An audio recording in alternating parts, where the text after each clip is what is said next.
Welcome है आप सभी लोगों का संग मेरे व्लॉग्स में। अस्सलाम वालेकुम। उम्मीद है आप लोग अच्छे होंगे, महफूज होंगे। तो जी हम लोगों को अचानक से आजमगढ़ जाना हो गया था और एक ऐसी खबर आई थी कि बस हम लोग उठे थे और चल दिए थे। ये जो आप स्क्रीन पर वीडियो देखेंगे, हम जाने की बात कर रहे हैं, तो ये जाते वक्त की वीडियो नहीं है। ये जब हम लोग अब वापस लखनऊ आ रहे हैं ना, ये सब तब के क्लिप्स हैं। तो हमने बस लगा दिया है स्क्रीन पे कि जाते वक्त तो ऐसे हालात थे नहीं कि कोई इस वीडियो वगैरह के उसमें जोन में होता, मूड में। तो बहरहाल जो खबर थी वो ये थी कि बुआ का इंतकाल हो गया है। जिस दिन हमने अपना लास्ट व्लॉग अपलोड किया है ना, ये उस दिन की ही बात है। हम शेड्यूल करके रखते हैं अपने व्लॉग, वो अपने आप अपने टाइमिंग पर अपलोड हो जाते हैं। तो उसके ही 1-2 घंटे बाद जो है फ़ोन आता है कि मतलब बुआ जो थी, अगर हम एक्सप्लेन करें रिश्ता, तो वो हमारी फूफी सास थी। रात में उनका इंतकाल हुआ था और नेक्स्ट डे उनकी तदफीन थी। तो हम लोग आ गए थे यहाँ पर, और वो जो है ना बुआ, उनको आजमगढ़ के तकरीबन सभी लोग जानते होंगे और आसपास के इलाकों के लोग जो है ना वो भी उनको जानते थे। वो शिबली नर्सरी स्कूल में काफ़ी टाइम के लिए टीचर थी और कुछ अरसों के लिए वो वाइस प्रिंसिपल भी रह चुकी हैं।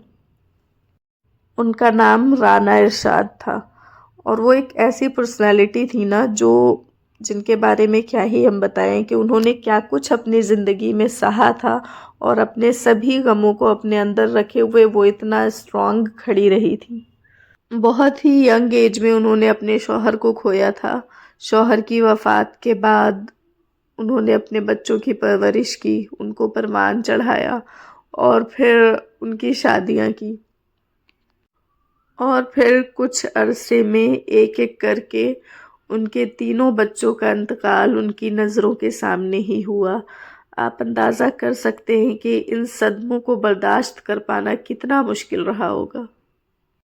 इन सब दुखों को बर्दाश्त करना और अपने बिखरे हुए, एक कहते हैं ना, बिखरे हुए वजूद को समेट के एक स्ट्रॉन्ग पर्सनैलिटी बन के रहना, उनकी ये चीज़ हमेशा एडमायर करती थी हमें।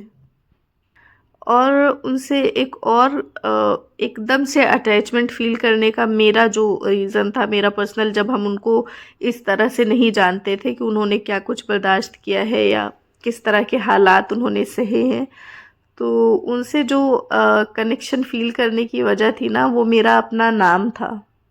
जी, मेरा नाम आसफ़ा है, आसफ़ा अकमल।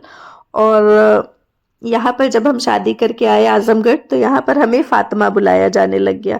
तो ज़ाहिर-सी बात है, हम ऑलरेडी आए हैं, नए-नए आए हैं, अजनबियत वैसे ही रहती है और फिर नाम का तब्दील हो जाना मेरे लिए और अजनबियत वाला एहसास था। तो इस एहसास में जब उन्होंने हमें आसफ़ा नाम से बुलाया ना, तो एकदम से हमें लगा कि जैसे मेरे किसी अपने ने बुलाया हो। और ये जो एहसास था ना, एकदम से कनेक्ट हुआ, हमें एकदम से अटैचमेंट फील हुई। और ये अटैचमेंट जो है बुआ को जानने से पहले की थी, जब हम उनके बारे में कुछ भी नहीं जानते थे। बहरहाल अभी उनका इंतकाल हो चुका है और आप सभी लोग से मेरी ये विश है कि आप लोग दुआ करें उनके लिए।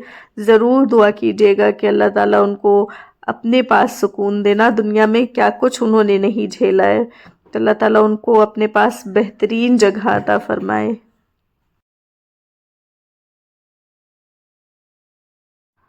तो जी आज के दिन अब हम लोगों को निकलना है, बस 2 दिनों के लिए हम लोग थे यहाँ पर।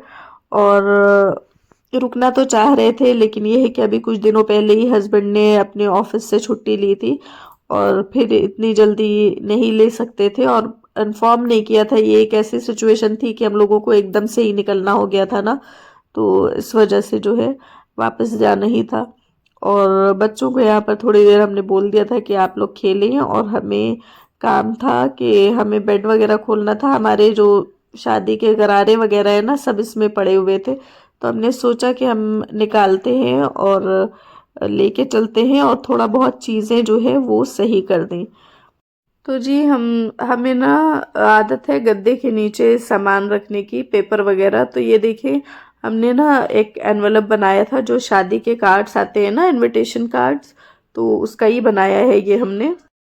तो जब हम आजमगढ़ में रहते थे ना, और वहाँ पर जितने भी शादी के कार्ड्स आते थे, उस टाइम हम यही बना रहे होते थे शादी वाले एनवलप्स। तो इनका बहुत इस्तेमाल किया है हमने।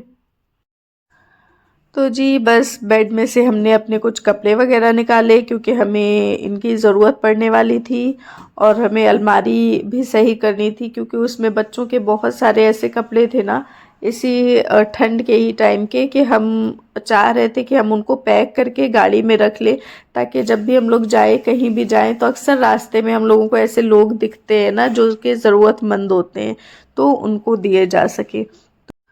बस जी ये सब काम निपटाएंगे और फिर निकलेंगे, क्योंकि बस ये था कि 4 बजे तक निकलना है। और फिर बच्चे भी सब इतना खेलते हैं ना यहाँ पर, कि ये लोग सोते बहुत देर से हैं, और जब देर से सोते हैं तो जाहिर सी बात है उठना भी देर से ही होगा। और फिर हम लोग भी अवॉइड कर देते हैं कि बस यही तो मतलब कुछ दिन है जो मिले है ना, फिर सबको अपने अपने रूटीन में बिजी हो जाना है, अपनी अपनी लाइफ में।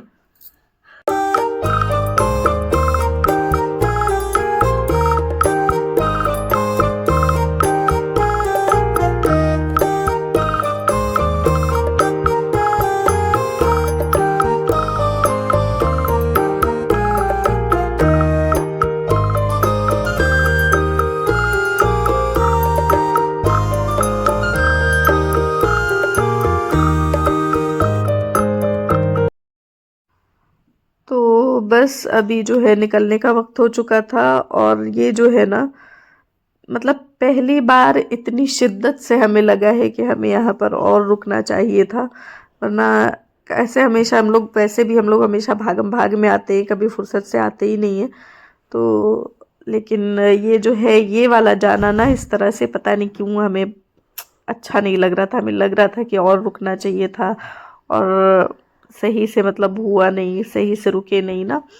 तो बहरहाल, और बस अब हम लोग निकल चुके हैं वापस लखनऊ के लिए।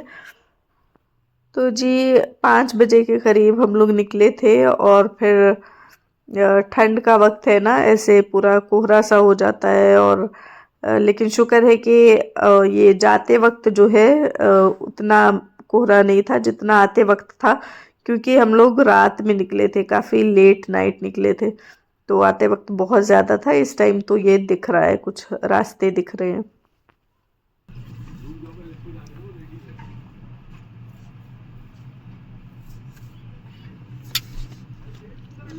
की तरफ टॉर्च जला देंगी। तो जी अभी हम लोग आधे रास्ते पहुंचे ही थे कि अशाज को बाथरूम जाने की ज़रूरत पड़ गई थी। तो ये हुआ कि जहाँ पर भी अभी पेट्रोल पंप पड़ेगा तो वहाँ पर रोक देंगे। तो वहाँ थोड़ी देर के लिए सभी लोग रुके, और जब तक ये लोग बाथरूम गए, और ये जो है बैठ बैठ के ना पैर वैर थोड़ा सा अकड़ सा जाता है, तो सब लोग उतर गए थे कार से बाहर। मम्मी भी आ गई थी बाहर, क्योंकि उनको भी परेशानी है, पैर में घुटने की प्रॉब्लम है। घर में क्या नहीं है ये वाला तो। चलिए चलिए बैठिए लाइट में। आओ जल्दी। और जी ये साहब आते हुए बाथरूम से फारिग होके, और बस ये अब हम लोग बैठेंगे और आगे का सफर कंटिन्यू करेंगे। 1 hour later. चलो आयशा।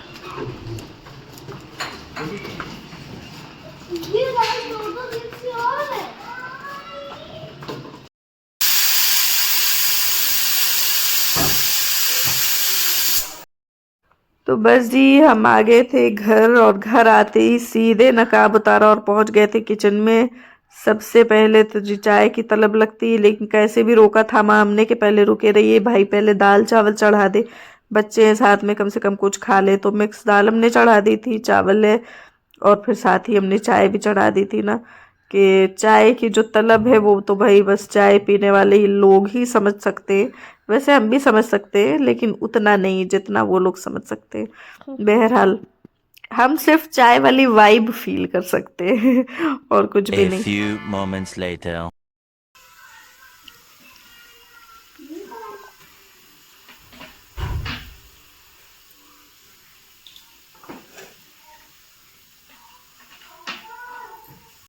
तो जी दाल चावल चटनी रेडी थी अपनी, वही खा रहे हैं हम लोग। और यहाँ पर बच्चों का मन है कि वो गेम खेले हम इन लोगों के साथ भी, जो कि इनके चाचू के साथ हमने खेला था। तो बस वो खेलेंगे, लेकिन उससे पहले हमें एक पार्सल रिसीव हुआ है आज ही, तो वो देखते हैं कि उसमें क्या है। इसमें पता है कि हमको याद नहीं है कि इसमें हम क्या किए। याद ही नहीं है। नहीं, कुछ तो किए होंगे। लग रहा है वो, गेस करें अगर तो कोई स्टिकर होगा शायद इसमें। याद ही नहीं कि इसमें क्या है। फ़ोन आया था वहाँ पे, तुम बोल दिए थे वहाँ पर दे दें गार्ड को। नहीं, प्लांटर कैसे होगा इतने छोटे में। प्लांटर वगैरह नहीं होगा, कोई छोटी सी चीज़ होगी। हमको लग रहा है ईद वगैरह से रिलेटेड हम कुछ देख रहे थे बहुत दिन पहले।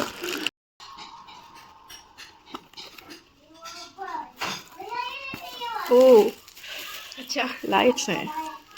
ये ना रमज़ान के दिन रखे थे, सोचे थे बनाएंगे। ये देखो अच्छी लग रही है ना एक ही साथ है।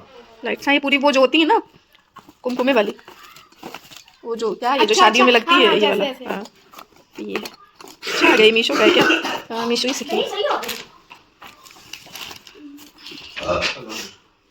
ये हैं लाइट्स। कहाँ पे लगाएंगी? तो जी इसमें ये लाइट्स थी जो कि काफ़ी अच्छी लग रही हैं हमें, क्योंकि ये जो है लालटेन शेप में है। तो जब भी किसी चीज़ से आपकी कोई मेमोरी जुड़ी होती है ना, तो वो चीज़ और ज़्यादा अच्छी लगती है। तो इनके साथ भी वही बात थी। साइड में हम यहाँ पर लगा देंगे इनकी डिटेल्स जो भी है, मीशो से आप लोग भी ले सकते हैं। उठाओ, साथ उठो। तो बस ये जो है अब गेम स्टार्ट कर दिया था। हमने सोचा कि बच्चों के साथ खेल लेते हैं थोड़ा सा, फिर सामान वगैरह बाद में सेट करते रहेंगे। और आवाज़ इन लोगों की इसलिए नहीं लगाई ना कि बहुत ज़्यादा आवाज़, सब कई बच्चे हो गए थे तो आवाज़ टकरा रही थी। फ़ोन दूर होता है ना थोड़ा, तो आवाज़ सही से नहीं आ रही थी। और बस जी इसी के साथ एंड करेंगे अपना ये vlog. Thank you for watching. You for watching.